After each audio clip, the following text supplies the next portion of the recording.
Hello, welcome back to the Brain Injury Discussion. This is Jay, and today we're going to be talking about anoxia. We're going to be breaking this up into a couple of different videos depending on the mechanism of injury, and we're going to mainly focus today on a cardiac version of anoxia. As always, sources will be in the description below. Feel free to like and subscribe, and also leave a comment if you have a topic you want us to cover. And of course, we'll be talking about anoxia today, and it's going to have a few different variations to it, and we're going to focus more on the heart-centered anoxia today that really does affect the brain.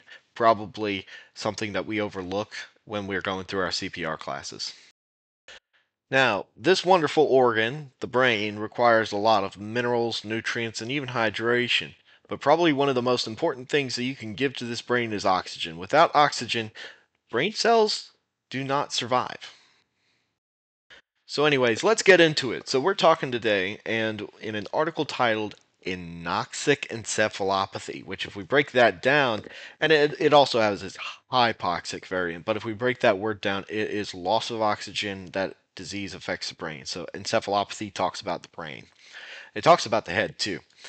So this happens when there is a blood flow loss to the brain. So an example would be carbon monoxide poisoning, medication overdose, and cardiac arrest. And this is cited in Stat Pearls. This is from the National Center of Biotechnical Information, National Institutes of Health.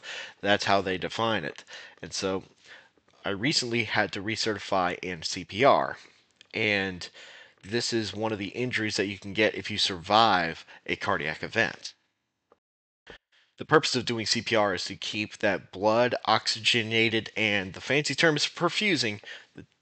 Keeping that oxygenated blood to the brain because your brain requires that oxygen in order to survive.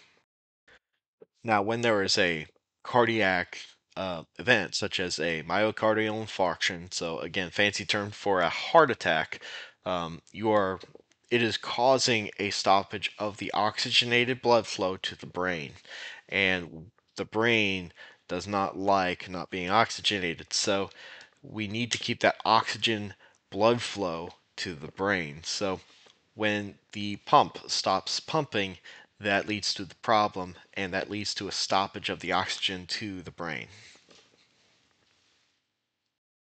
So ideally, this is why I encourage people to take CPR classes, because I'd rather people be ready to do CPR and never have to use it than not be ready and have to use it.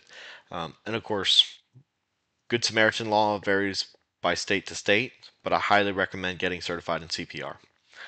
And the idea of CPR is to keep the blood flowing to the vital organs, specifically the heart and brain. So keep that oxygenation going, keep that body cycle going. That brain, that heart requires oxygen in order to survive. Without that oxygen, just like the rest of the cells, uh, cells die without oxygen. And so this kind of ties into the discussion today, because when the brain is not getting the oxygen, the brain starts to die, thus causes an injury to the brain. And so when we talk about, or when we look at carbon monoxide, where it's infiltrating the blood, carbon monoxide is very dangerous, and it is an odorless, colorless gas. If you are working in an area where that is possible, it would be a good idea to have a carbon monoxide alarm, just like you would have a smoke detector. A carbon monoxide detector in like a garage might be a good idea, or at least you'd want to ventilate it first. You want to ventilate that stuff out. In a medication overdose, you might, for example, with opioids, it slows the respiratory drive, and you want people to breathe. And if that respiratory drive is slowed down so much, or they start losing that oxygenated blood to the head, that is a bad thing. We can expect some sort of nerve and cell damage with the loss of oxygen too, or not enough oxygen being sent to the brain. And when we consider our discussion last week about acquired traumatic, this is an acquired brain, and this is acquired brain injury, or ABI, because there's no, obviously this is a traumatic event for people watching, but it's not traumatic to the brain. This isn't a blow to the brain. This is a deoxygenation of the brain, which is a bad thing. One example of an anoxic brain injury that you might see more in the military environment, like my former realm, would be a blood flow issue due to blood loss. And that is why a tourniquet, they're fairly inexpensive. Tourniquets can save lives, and they really do stress that in combat medicine. Have a tourniquet ready. That's a quick intervention, especially if there's like arterial bleeding from the arms or legs. So, and if there's not enough fluid to perfuse the brain cells will start to die. And that is one quick way to solve the problem before they get to the next level of care, like an emergency room, or if you're in the military, maybe that shock trauma platoon. So the idea is that without the oxygen, the brain starts to die, and we don't want that. We want the brain to survive. We need as much oxygen to the brain as possible, which means we need the heart to pump, we need the fluids to pump up, and we also need the breathing to happen. In an article from Neurorehabilitation, and it's titled Neurological Sequelae of Hypoxic Ischemic Brain Injury. So let's break that down. Neurologic, of course, talking about the brain and the connection to the body, and then the sequelae, which is Sequelae, sequelae, or however you pronounce it. That's talking about the after effects, the secondary effects, uh, the after effects from whatever happens. So a cardiac arrest, you might have sequelae from that event. And then you have hypoxic, which is not enough oxygen, ischemic, which means death of the tissue, and of course, brain injury. That article notes that you can have complications from anoxia, hypoxia, because oxygen deprivation causes the cells to die, and they can they can range. You can have some mild like nerve loss damage, or you could have the worst of the worst, which would be a comatose or a vegetative state, which again, this has been really, and they cite this that uh, regular bystanders who are trained in CPR, who get CPR on board and effective CPR at that, as well as early and effective defibrillation from a defibrillator, that really does save a lot of lives, even though the mechanism of injury for the mechanism of brain injury is definitely there. Where can you get certified for CPR? Well, there's a ton of classes. I did my last one at the local health department, and they're certainly available. And I did mine for free at Warsaw in Warsaw, Richmond County Health Department.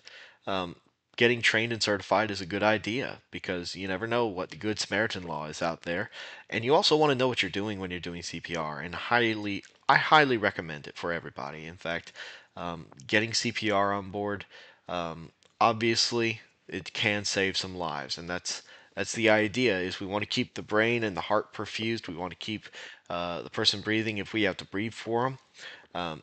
That's good. We want people to save lives. We want people to be ready to save lives. And even if you just go through the training and never have to use it, it's good to be trained and certified to do so. Some of the secondary things about that training, I'll leave to the CPR training instructors. But that article notes that a lot of lives are saved because an innocent bystander, someone who they might not even know, or maybe someone they do know, took the time, got trained in CPR, and then kept the head and the brain perfused. Even with the successful CPR or the cardiopulmonary resuscitation, there is still something that can preside over a brain injury. So that would be PCABI, or post cardiac arrest brain injury, caused by a temporary, mind you, a temporary stoppage of the blood flow to the brain. Um, it can result in some serious consequences, but it's still the oxygen loss to the brain. So that causes the brain injury. So looking back on it, let's review. Um, if the heart stops, you're not getting blood flow to the brain, so you need to restart the heart, or maybe there's a defibrillation problem. Maybe there's a breathing problem that could be medication induced, maybe not. But what if your respiratory drive is slowed so much that you can't get that carbon dioxide and that oxygen exchange to oxygenate the blood? And then you also have in severe bleeding cases, that, there's no fluid to pump to the brain. And so that is why anoxia can be very serious. And we should definitely we should definitely look out for our neighbors. That's why I recommend CPR training. This is why I think it's a good thing. You never know when you're going to need it. You never know who might need it, who might need CPR. But you can safely say that if the brain remained, deoxygenated or unoxygenated for even a short period of time, there can be residual damage. So, again, that's why I can't recommend CPR classes enough. And so, what to look for? Obviously, after the heart attack, everyone's kind of focused in on the heart, and they're trying to focus in on, what's going on with the heart.